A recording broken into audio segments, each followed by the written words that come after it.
Sveiki, esu Vaida Matelienė, bendrosios praktikos slaugytoja.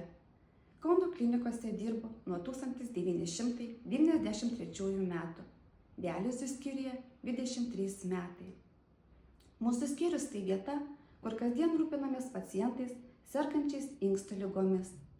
Čia yra atliekamos gyvybiškai svarbios dializės procedūros, padedančios žmonėms palaikyti gyvenimo kokybę bei viltį. Didžiuojamės savo personalu, gydytojais, bendrosios praktikos slaugytojomis, slaugytojų padėjėjomis, inžinieriais ir kitais specialistais, su kuriais dirbame išvien.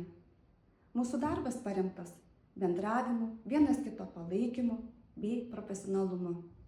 Kiekvienas pacientas mums yra labai svarbus.